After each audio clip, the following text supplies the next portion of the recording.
ललिता सहस्रनाम स्तोत्रम् ध्यानम् अरुणां करुणातरङ्गिताक्षीं धृतपाशाङ्कुशपुष्पबाणचापाम् अणिमादिभिरामृतां मयूखैः अहमित्येव विभावये भवानीं ध्यायेत् पद्मासनस्तां विकसितवदनां पद्मपत्रायताक्षीं हेमाभां पीतवस्त्रां करकलितलसद्देम पद्माम्बराङ्गीं सर्वालङ्कारयुक्तां सततमभयदां भक्तनम्रां भवानीं श्रीविद्यां शान्तमूर्तिं सकलसुरनुतां सर्वसम्पत्प्रदात्रीं ॐ ऐं ह्रीं श्रीं श्रीमात्रे नमः। श्रीमाता श्रीमहाराज्ञी श्रीमत्सिंहासनेश्वरी चिदग्निकुण्डसम्भूता देवकार्यसमुद्यता उद्यद्भानुसहस्राभा चतुर्बाहुसमन्विता रागस्वरूपपाषाढ्या क्रोधाकाराङ्कुशोज्ज्वला मनोरूपेक्षुकोदण्डा पञ्चतन्मात्रसायका निजारुणप्रभापूरमज्जद्ब्रह्माण्डमण्डला चम्पकाशोकपुन्नागसौगन्धिकलसत्कचा कुरुविन्दमणिश्रेणी कनत्कोटीरमण्डिता अष्टमी चन्द्रविभ्राजदलिकस्थलशोभिता मुखचन्द्रकळङ्काभमृगनाभिविशेषका वदनस्मरमाङ्गल्यगृहतोरणचिल्लिका वक्त्रलक्ष्मी परिवाहचलन्मीनाभलोचना नवचम्पकपुष्पाभनासा दण्डविराजिता ताराकान्तितिरस्कारिनासाभरणभासुरा कदम्बमञ्जरी क्लुप्तकर्णपूरमनोहरा ताटङ्कयुगलीभूततपनोडुपमण्डला पद्मरागशिलादर्श परिभाविकपोलभूः नवविद्रुमबिम्बश्रीन्यक्कारिरदनच्छदा शुद्धविद्याङ्कुराकार द्विजपङ्क्तिद्वयोज्ज्वला कर्पूरवीटिकामोदसमाकर्षद्दिगन्तरा निजसल्लापमाधुर्य विनिर्भर्त्सितकच्छपी मन्दस्मितप्रभापूरमज्जत्कामे समानसा अनाकलितसादृश्य चुबुकश्रीविराजिता कामेशबद्धमाङ्गल्यसूत्रशोभितकन्धरा कनकाङ्गदकेयूरकमनीयभुजान्विता रत्नग्रैवेयचिन्ताकलोलमुक्ता फलान्विता कामेश्वरप्रेमरत्नमणिप्रतिपणस्तनी नाभ्यालवालरोमालिलता फलकुचद्वयी लक्ष्यरोमलताधारता समुन्नेयमध्यमा स्तनभारदळन्मध्यपट्टबन्धवळित्रया अरुणारुणकौसुम्भवस्त्रभास्वत्कटीतटी रत्नकिङ्किणिकारम्यरसनादामभूषिता कामेशज्ञातसौभाग्यमार्दवोरुद्वयान्विता माणिक्यमकुटाकारजानुद्वयविराजिता इन्द्रगोपपरिक्षिप्तस्मरतूणाभजङ्घिका गूढगुल्फाकूर्मपृष्ठजयिष्टुप्रपदान्विता नखदीजितिसञ्चन्ननमज्जनतमो गुणा पदद्वयप्रभाजालपराकृतसरोरुहा सिञ्जानमणिमञ्जीरमण्डितश्रीपदाम्बुजा मराळी मन्दगमना महालावण्यसेवदिः सर्वारुणानवद्याङ्गी सर्वाभरणभूषिता शिवकामेश्वराङ्कस्था शिवा स्वाधीनवल्लभा सुमेरुमध्यशृङ्गस्था श्रीमन्नगरनायिका चिन्तामणिगृहान्तस्था पञ्चब्रह्मासनस्थिता महापद्माटवी संस्था कदम्बवनवासिनी सुधासागरमध्यस्था कामाक्षी कामदायिनी देवर्षिगणसङ्घातस्तूयमानात्मवैभवा भण्डासुरवधोद्युक्तशक्तिसेना समन्विता सम्पत्करी समारूढ सिन्धुरव्रजसेविता अश्वारूढाधिष्ठिताश्वकोटिकोटिभिरावृता चक्रराजरथारूढ सर्वायुध परिष्कृता गेयचक्ररथारूढ मन्त्रिणी परिसेविता गिरिचक्ररथारूढ दण्डनाथा पुरस्कृता ज्वालामालिनिका क्षिप्त वह्निप्राकार मध्यगा भण्ड सैन्यवधोद्युक्त शक्ति विक्रमहर्षिता नित्या पराक्रमाटोपनिरीक्षण समुत्सुका भण्डपुत्र वधोद्युक्त बाला विक्रमनन्दिता मन्त्रिण्यम्बा विरचित विषङ्गवधतोषिता विशुक्र प्राणहरण वाराही वीर्यनन्दिता कामेश्वर मुखालोक कल्पित श्रीगणेश्वरा महागणेश निर्भिन्न विघ्नयन्त्र प्रहर्षिता भण्डासुरेन्द्र निर्मुक्त शस्त्र प्रत्यस्त्र वर्षिणी कराङ्गुलि नखोत्पन्न नारायण दशाकृतिः महापाशुपतास्त्राग्नि निर्दग्धासुर सेविका कामेश्वरास्त्र निर्दग्ध सबण्डासुर शून्यका ब्रह्मोपेन्द्र महेन्द्रादिदेव संस्तुत वैभवा हरनेत्राग्नि संदग्ध काम सञ्जीवनौषधिः श्रीमद्वाग्भव कूटैक स्वरूप मुख पंकजा कंठादक्कटि पर्यन्त मध्य कूट स्वरूपिणी शक्ति कूटैकतापन्न कट्यधो भागधारिणी मूल मंत्रात्मिका मूल कूटत्रय कलेबरा कुलामृतैक रसिका कुल संकेत पालिनी कुलांगना कुलांतस्था कौलिनी कुलयोगिनी अकुला समयांतस्था समयाचार तत्परा मूलाधारैक निलया ब्रह्म ग्रंथि विभेदिनी मणिपूरान्तरुदिता विष्णु ग्रंथि विभेदिनी आज्ञा चक्रान्तराळस्था रुद्र ग्रंथि विभेदिनी सहस्राराम्बुजारूढा सुधा साराभिवर्षिणी तटिल्लता समरुचि षट्चक्रोपरि संस्थिता महाशक्ति कुण्डलिनी बिसतन्तु तनीयसी भवानी भावनागम्या भवारण्य कुठारिका भद्रप्रिया भद्रमूर्ति भक्त सौभाग्यदायिनी भक्तप्रिया भक्तिगम्या भक्तिवश्या भयापहा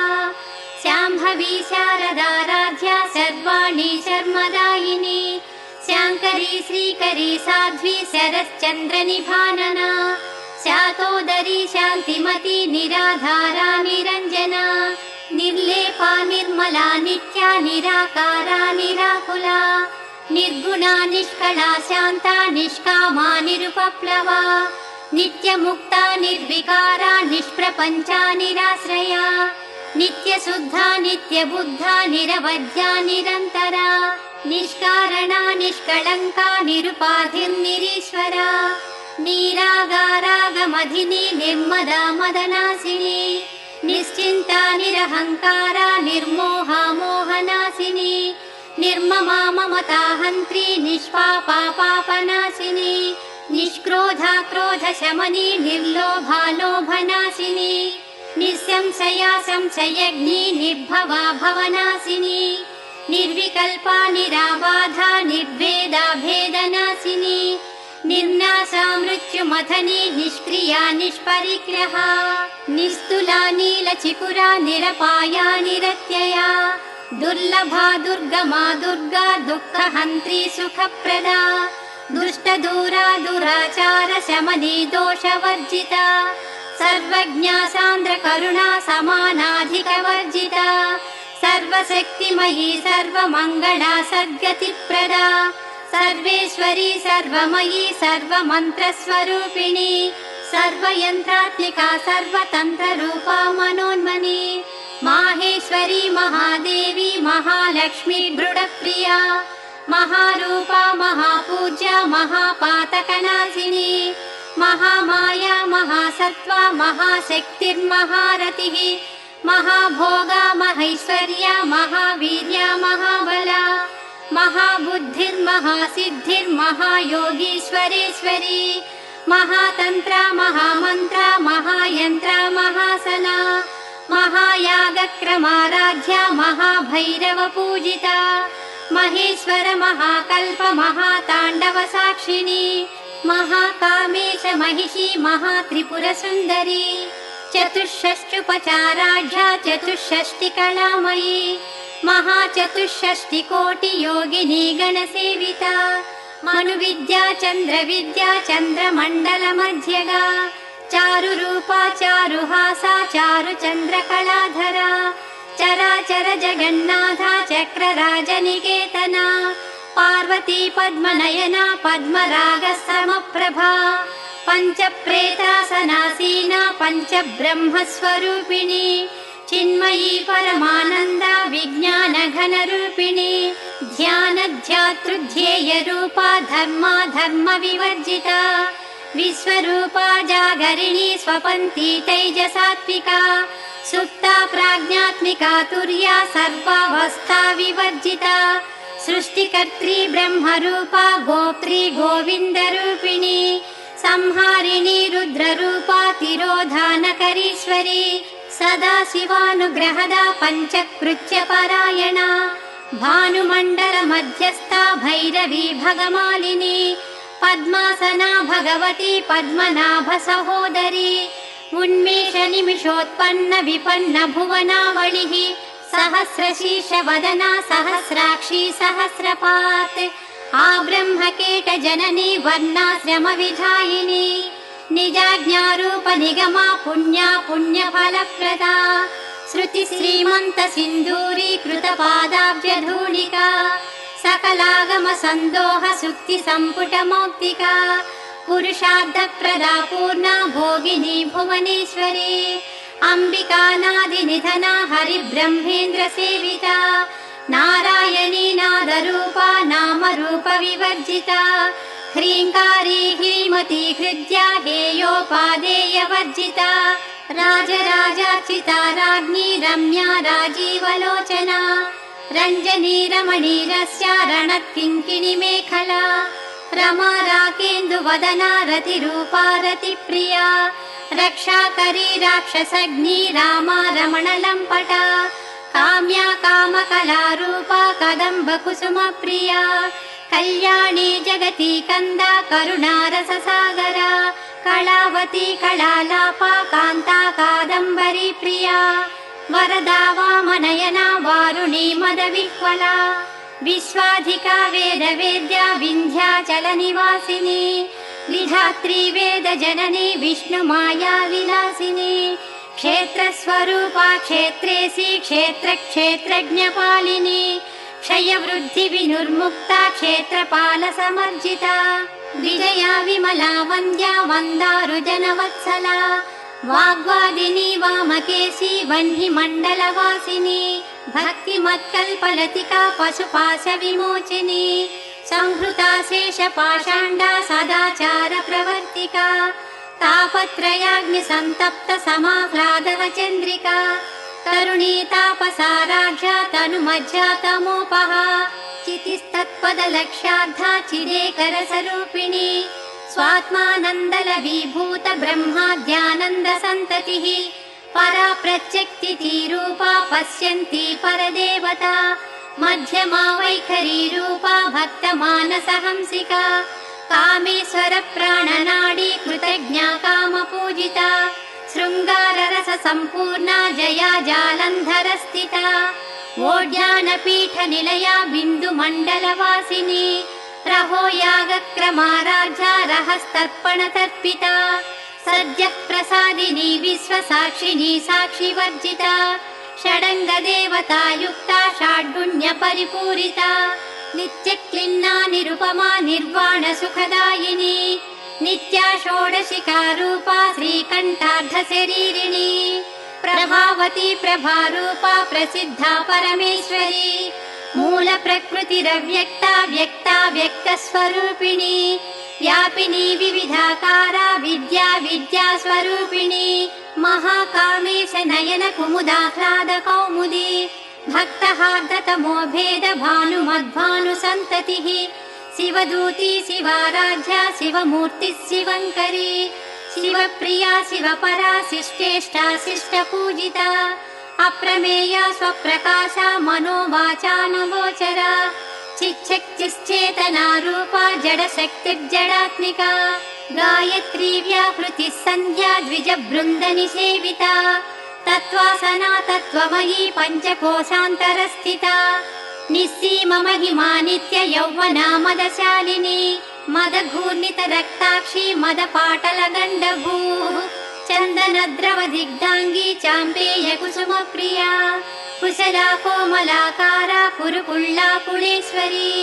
कुलकुण्डालया कौलमार्गतत्परसेविता कुमारगणनाथाम्बा तुष्टिः पुष्टिर्मतिधृतिः शान्ति स्वस्तिमती कान्तिर्नन्दिनी विघ्ननाशिनी तेजोवती त्रिनयना लोलाक्षी कामरूपिणी मालिनी हंसिनी माता मलयाचलवासिनी सुमुखी नलिनी शुभ्रुः शोभना सुरनायिका कालकण्ठी कान्तिमती क्षोभिणी सूक्ष्मरूपिणी वज्रेश्वरी वामदेवी वयोवस्था विवर्जिता सिद्धेश्वरी सिद्धविद्या सिद्धमाता यशस्विनी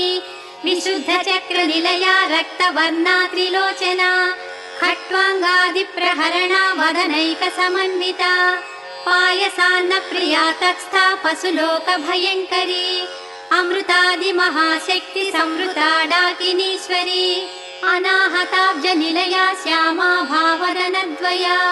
दंष्ट्रोज्ज्वलादिमालाधरा रुधिर संस्थिता कालरात्र्यादिशक्त्याघवृता सिद्धोधनप्रिया महावीरेन्द्र वरदा राकिन्यम्बा स्वरूपिणी मणिपूराब्जनिलया वदनत्रय संयुता वज्राधिकायुधोपेता डामर्यादिभिरावृता रक्तवर्णा मांसनिष्ठा गुडा न प्रीतमानसा समस्त भक्त सुखदा लाकिन्यम्बा स्वरूपिणी स्वादिष्टानाम्बुजगता चतुर्वक्त्र मनोहरा शूलाद्वायुध सम्पन्ना पीतवर्णातिगर्विता मेधोनिष्ठा मधुप्रीता बन्दिन्यादि समन्विता दध्यन्नासक्त हृदया काकिनी रूपधारिणी मूलाधाराम्बुजारूढा पञ्चवक्त्रास्ति संस्थिता अंकुशादिप्रहरणा वरदादिनिषेविता मुद्गौधनासक्तचित्ता साकिन्यम्बा स्वरूपिणी आज्ञाचक्राब्जनिलया शुक्लवर्णा षडानना मज्जा संसाहंसवती मुख्यशक्ति समन्विता हरिद्रानैकरसिका हाकिनी रूपधारिणी सहस्रदल पद्मस्था सर्ववर्णोपशोभिता सर्वायुधधरा शुक्ल संस्थिता सर्वतोमुखी सर्वोदनप्रीतचित्ता याकिन्यम्बा स्वरूपिणी स्वाहा स्वधामतिर्मेधा श्रुतिस्मृतिरनुत्तमा पुण्यकीर्तिः पुण्यलभ्या पुण्यश्रवणकीर्तना पुलोमजार्जिता बन्धमोचनी बन्धुरालका विमर्शरूपिणी विद्या वियदादि जगत्प्रसूः सर्वव्याधिप्रशमनी सर्वमृत्युनिवारिणी अग्रगण्या चिन्त्यरूपा कलिकल्मषनाशिनी कात्यायिनी कालहन्त्री कमलाक्षनिषेविता ताम्बूलपूरितमुखी दाडिवी कुसुमप्रभा मृगाक्षी मोहिनी मुख्या मृडानी मित्ररूपिणी नित्यतृप्ता भक्तनिधिर्नियन्त्री निखिलेश्वरी मैथ्यादिवासना लभ्या महाप्रलय साक्षिणी पराशक्तिः परानिष्ठा प्रज्ञानघनरूपिणी माध्वीपानालसा मत्ता मातृका वर्णरूपिणी महाकैलासनिलया मृणाल मृदुदोर्लता महनीया दयामूर्तिर्महासाम्राज्यशालिनी आत्मविद्या महाविद्या श्रीविद्या कामसेविता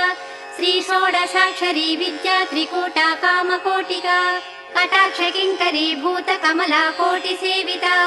स्थिरस्थिता चन्द्रनिभा फालस्तेन्द्रधनुः प्रभा हृदयस्था रविप्रख्या त्रिकोणान्तरदीपिका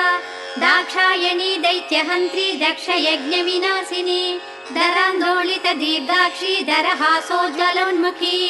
गुरुमूर्तिर्गुणनिधि गोमाता गहजन्मभूः देवेशी दण्डनीतिस्था दहराकाशरूपिणी प्रतिपन्मुख्यराकान्ततिथिमण्डल पूजिता कलात्मिका कलानाथा काव्यालाप विनोदिनी सचामररमावाणी सव्य दक्षिण सेविता आदिशक्तिरमेयात्मा परमा पावना कृतिः अनेक कोटि ब्रह्माण्ड जननी दिव्य विग्रह क्लीङ्कारी केवला गुह्या कैवल्यपददायिनी त्रिपुरा त्रिजगद्वन्द्या त्रिमूर्तिस्त्रिदशेश्वरी त्र्यक्षरी दिव्यगन्धाढ्या सिन्धूरतिलकाञ्चिता उमा शैलेन्द्रतनया गौरी गन्धर्वसेविता विश्वगर्भा स्वर्णगर्भा वरदा वागधीश्वरी ध्यानगम्या परिच्छेद्या ज्ञानदा ज्ञानविग्रहा सर्ववेदान्तसंवेद्या सत्यानन्दस्वरूपिणी लोपामुद्रार्चिता लीला क्लप्तब्रह्माण्डमण्डला अदृश्यादृश्यरहिता विज्ञात्री वेद्यवर्जिता योगिनी योगदा योग्या योगानन्दा युगन्धरा इच्छाशक्ति ज्ञानशक्ति क्रियाशक्ति स्वरूपिणी सर्वाधारा सुप्रतिष्ठा सदसद्रूपधारिणी अष्टमूर्तिरजा जैत्री लोकयात्रा विधायिनी एकाकिनी भूमरूपा निर्द्वैताद्वैतवर्जिता अन्नदा वसुधा वृद्धा ब्रह्मात्मैक्यस्वरूपिणी बृहती ब्राह्मणी ब्राह्मी ब्रह्मानन्दा बलिप्रिया भाषारूपा बृहत्सेना भावा भावविवर्जिता सुखाराध्या शुभकरी शोभना सुलभागतिः राजराजेश्वरी राज्यदायिनी राज्यवल्लभा राजतृपा राजपीठ निवेशित निजाश्रिता राजलक्ष्मी कोशनाथा चतुरङ्गबलेश्वरी साम्राज्यदायिनी सत्यसन्धा सागर मेखला दीक्षिता दैत्यशमनी सर्वलोकवशङ्करी सर्वार्थदात्री सावित्री सच्चिदानन्दरूपिणी देशकाला परिच्छिन्ना सर्वगा सर्वमोहिनी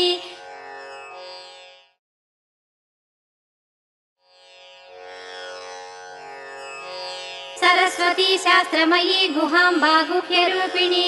सर्वोपाधिविनिर्मुक्ता सदा शिवपतिव्रता सम्प्रदायेश्वरी साध्वी गुरुमण्डलरूपिणी कुलोत्तीर्णा भगाराध्या माया मधुमतीमही गणाम्बा गुह्यकाराध्या कोमलांगी गुरुप्रिया स्वतन्त्रा सर्वतन्त्रेशी दक्षिणामूर्तिरूपिणी सनगादि समाराध्या शिवज्ञानप्रदायिनी चित्तलानन्दकलिका प्रेमरूपा प्रियङ्करी नाम पारायण प्रीता नन्दी विद्यानटेश्वरी मिथ्या जगदधिष्ठाना मुक्तिदा मुक्तिरूपिणी लास्यप्रिया लयकरी लज्जारम्भादिवन्दिता भवदा वसुधा वृष्टिः पापारण्यदवानला दौर्भाग्यतूलवातूला जराध्वान्तरविप्रभा भाग्याब्धिचन्द्रिका भक्तचित्तकेकि घना घना रोगपर्वतदम्बोळि मृत्युदारुकुठारिका महेश्वरी महाकाली महाग्रासा महाशना अपर्णा चण्डिका चण्डमुण्डासुरनिगूधिनी क्षराक्षरात्मिका सर्वलोकेशी विश्वधारिणी त्रिवर्गधात्री सुभगा त्रयम्बका त्रिगुणात्मिका स्वर्गापवर्गदा शुद्धा जपा पुष्पनिभाकृतिः भोजोवती द्युतिधरा यज्ञरूपा प्रियव्रता दुराराध्या दुराधर्षा पाटली कुसुमप्रिया महती मेरुनिलया मन्दार कुसुमप्रिया वीराराध्या विराड्रूपा विरजा विश्वतोमुखी प्रत्यग्रूपा पराकाशा प्राणदा प्राणरूपिणी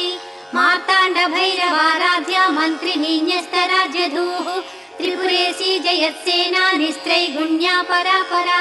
सत्यज्ञानानन्दरूपा सामरस्य परायणा कपर्दिनी कलामाला कामदुःखामरूपिणी कलानिधिः काव्यकला रसज्ञा रससेवदिः पुष्टा पुरातना पूज्या पुष्करा पुष्करेक्षणा परञ्ज्योतिः परन्धाम परमाणुः परात्परा पाशहस्ता पाशहन्त्री परमन्त्रविभेदिनी मूर्ता मूर्ता नित्यतृप्ता मुनिमानसहंसिका सत्यव्रता सत्यरूपा सर्वान्तर्यामिनी सती ब्रह्माणी ब्रह्मजननी बहुरूपा बुधार्चिता प्रसवित्री प्रचण्डाज्ञा प्रतिष्ठा प्रकटाकृतिः प्राणेश्वरी प्राणदात्री पञ्चाशत्पीठरूपिणी विशृङ्खला विविक्तस्था वीरमाता वियत्प्रसूः मुकुन्दा मुक्तिनिलया मूलविग्रहरूपिणी भावज्ञा भवरोगग्नी भवचक्रप्रवर्तिनी छन्दस्सारा शास्त्रसारा मन्त्रसारा तलोदरी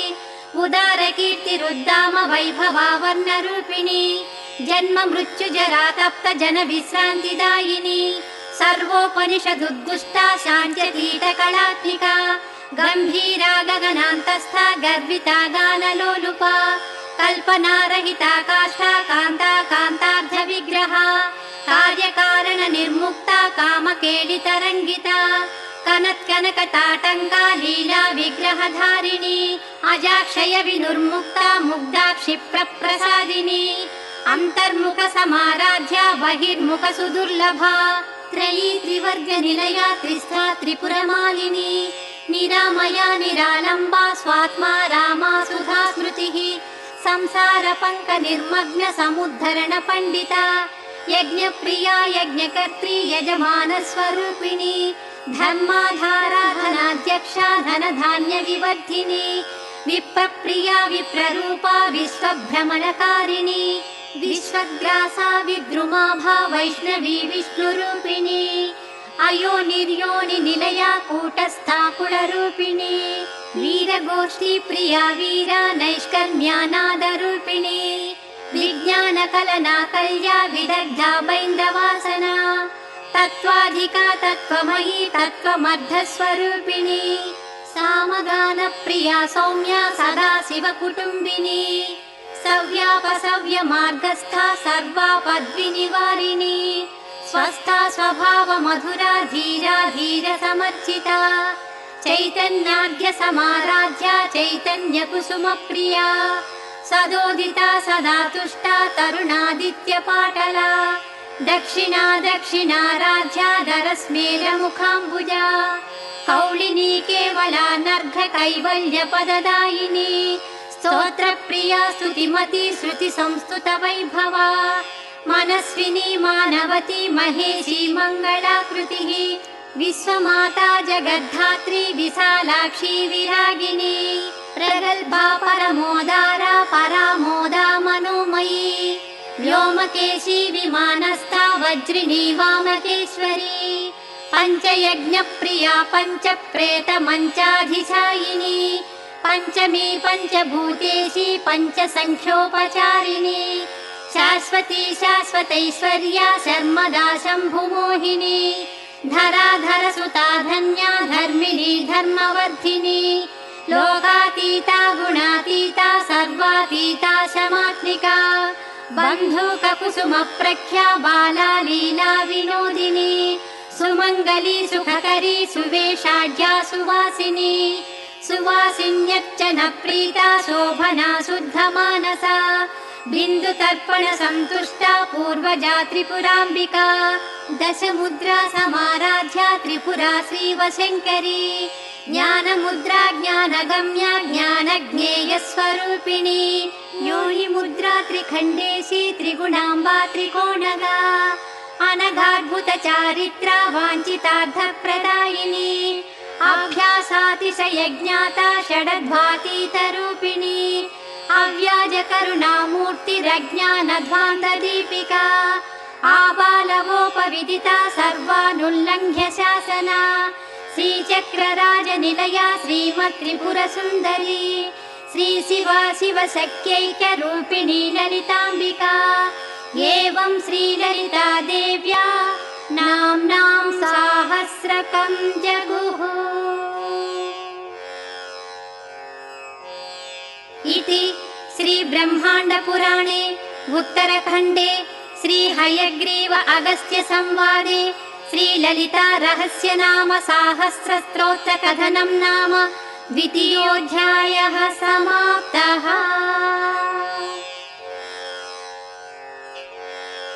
अथ श्री ललिता सहस्रनाम स्तोत्र फलस्तुतिः। इत्येतन्नाम साहस्रं कथितं ते घटोद्भवा रहस्यानां रहस्यं च ललिता प्रीतिदायकं सर्वापमृत्युशमनं कालमृत्युनिवारणं सर्वज्वरार्तिशमनं दीर्घायुष्यप्रदायकम् अनेन सदृशं स्तोत्रं न भूतं न भविष्यति सर्वरोगप्रशमनं सर्वसम्पत्प्रवर्धनम् पुत्रप्रथमपुत्राणां पुरुषार्थप्रदायकम् इदं विशेषात् श्रीदेव्याः स्तोत्रं प्रीतिविधायकम् जपे नित्यं प्रयत्नेन ललितोपास्ति तत्परः प्रातः स्नात्वा विधानेन सन्ध्या कर्म समाप्य च पूजा गृहं ततो गत्वा चक्रराजं समर्चयेत् विद्यां जपेत् सहस्रं वा द्विशतं शतमेव वा रहस्यं नाम साहस्रम् इदं पश्चात् पठे नरः जन्म मध्ये सकृच्चापि यये तत्पठते सुधीः तस्य पुण्यफलं वक्ष्ये शृणुत्वं कुम्भसम्भव गङ्गादि सर्वतीर्थेषु यस्नायात् कोटिजन्मसु कोटिलिङ्गप्रतिष्ठां च यः कुर्याद विमुक्तके कुरुक्षेत्रे च यो दद्यात् कोटिवारं रविग्रहे कोटिसुवर्णभाराणां श्रोत्रियेषु द्विजन्मसु यः कोटिं हयमेधानाम् आहरेद्गाङ्गरोधसि आचरेत् कूपकोटिर्यो निर्जले मरुभूतले दुर्भिक्षे यः प्रतिदिनं कोटिब्राह्मणभोजनम् श्रद्धया परया कुर्यात् सहस्रं परिवत्सरान् तत्पुण्यं कोटिगुणितं भवेत् पुण्यमनुत्तमम्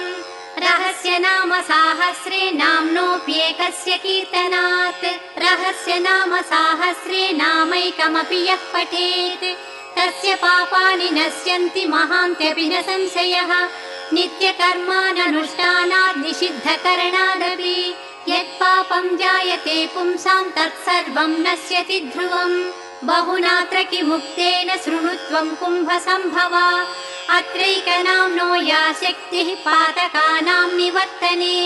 तन्निवर्त्यमहं कर्तुं नालं लोकाश्चतुर्दश यस्त्यक्त्वा नाम साहस्रं पापहानिमभीप्सति स हि शीतनिवृत्त्यर्थं हिमशैलं निषेवते भक्तो यकीर्तये नित्यम् इदं नाम सहस्रकम् तस्मै श्रीललिता देवी प्रीताभीष्टं प्रयच्छति अकीर्तयन्निदं स्तोत्रं कथं भक्तो भविष्यति नित्यं संकीर्तनासक्तः कीर्तयेत् पुण्यवासरे संक्रान्तौ विषवे चैव स्वजन्मत्रितये यने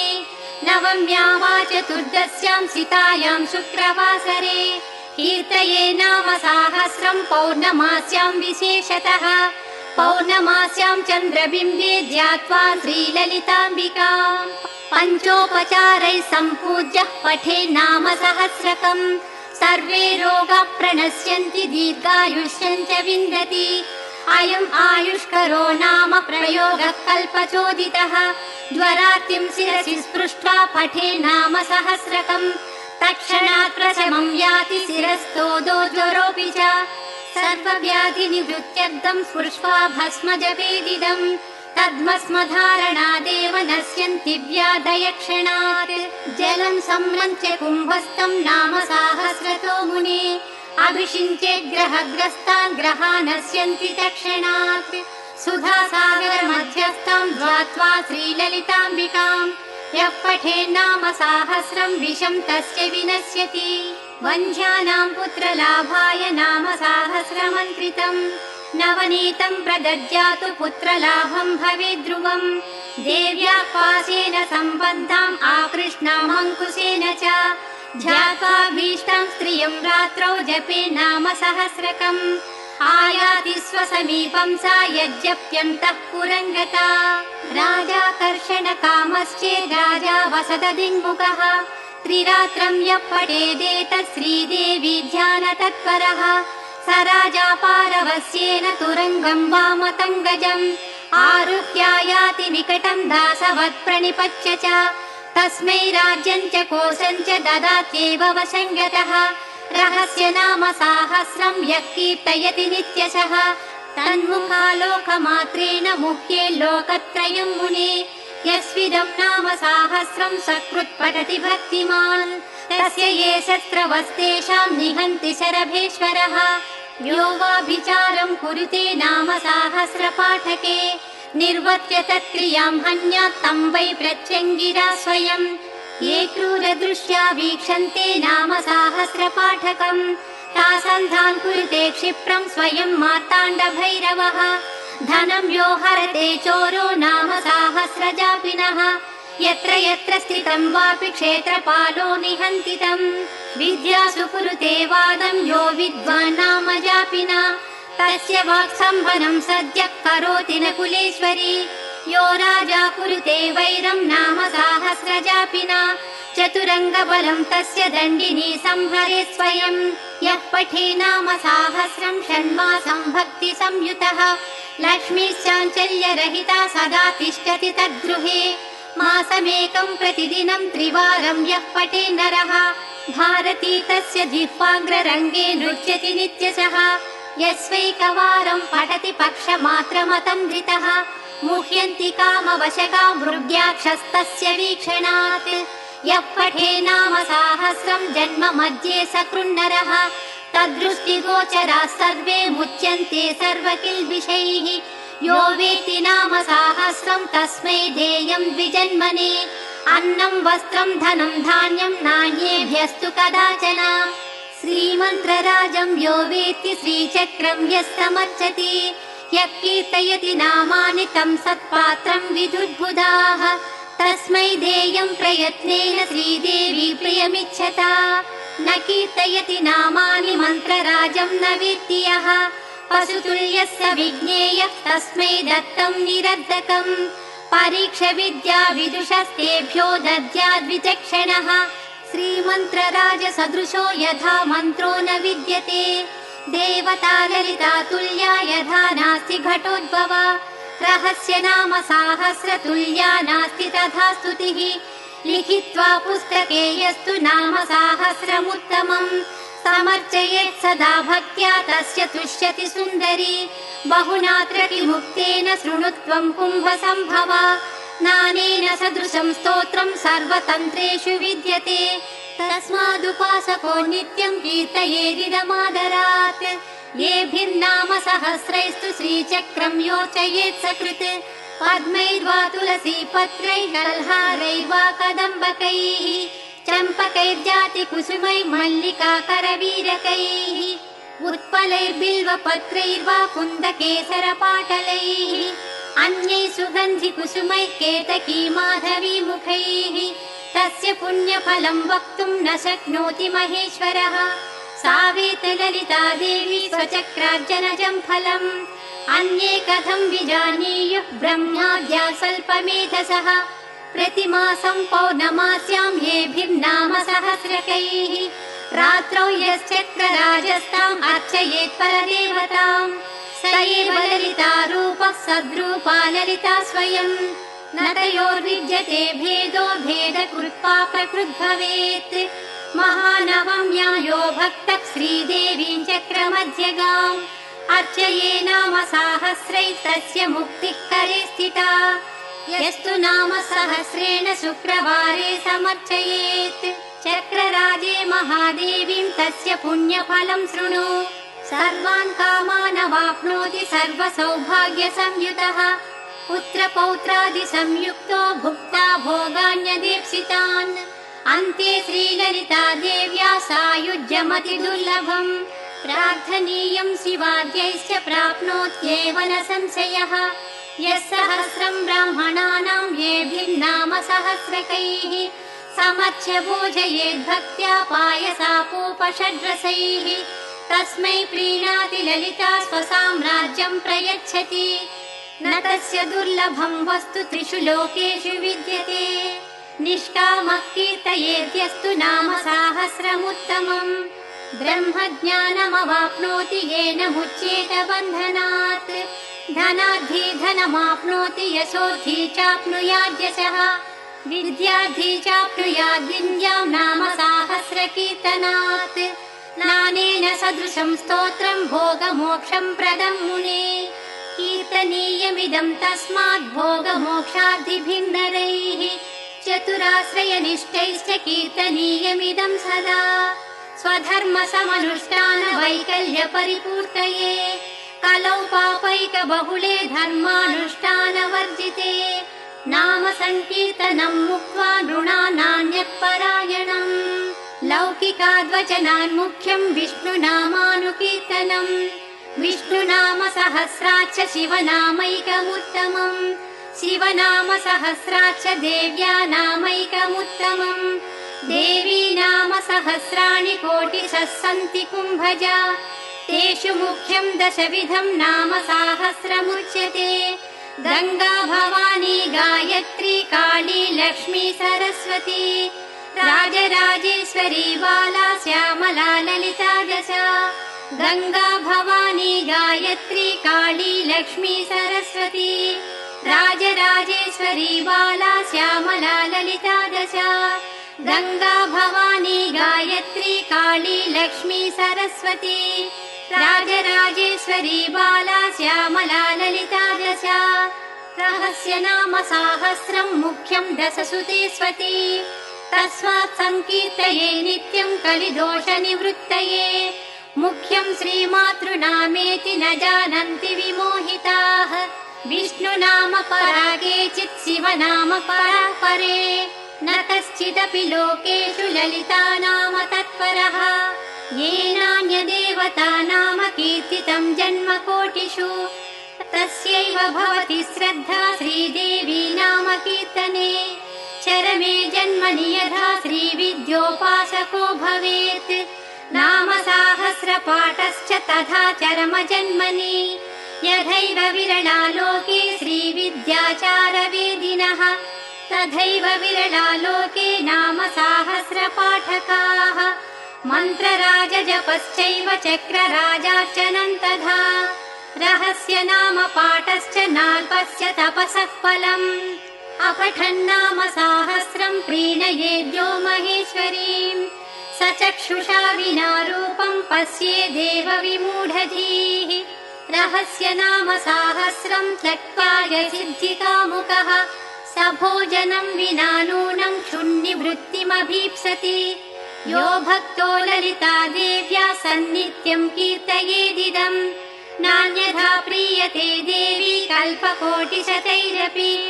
तस्माद्रहस्य नामानि श्रीमातुः प्रियतः पठेत् इति ते कथितं स्तोत्रं रहस्यं कुम्भसम्भवा नाविद्यावेदिने ब्रूयात् नाभक्ताय कदाचन यथैव गोप्या श्रीविद्या तथा गोप्यमिदं मुने पशुतुल्येषु न ब्रूयाज्जनेषु स्तोत्रमुत्तमम् यो ददाति विमूढात्मा श्रीविद्यारहिताय च तस्मै कुप्यन्ति योगिन्यो सोऽनर्धं सुमहास्मृतः रहस्य नाम साहस्रं तस्मात् सङ्गोपयेदिदम् स्वातन्त्र्येण मया नोक्तं तवापि कलशोद्भवा ललिता प्रेरणेनैव मयोक्तं स्तोत्रमुत्तमम् कीर्तनीयमिदं भक्त्या कुम्भयोने निरन्तरम् तेन तुष्टा महादेवी तवाभीष्टं प्रदास्यति इत्युक्त्वा श्रीहयग्रीवः ध्यात्वा श्रीललिताम्बिकाम् आनन्दमग्न हृदयः सज्जः पुलकितो भवतु इति श्रीब्रह्माण्डपुराणे उत्तरखण्डे श्रीहयग्रीव अगस्त्य संवादे श्रीललिता रहस्य नाम साहस्रफलनिरूपणं नाम तृतीयोऽध्यायः समाप्तः।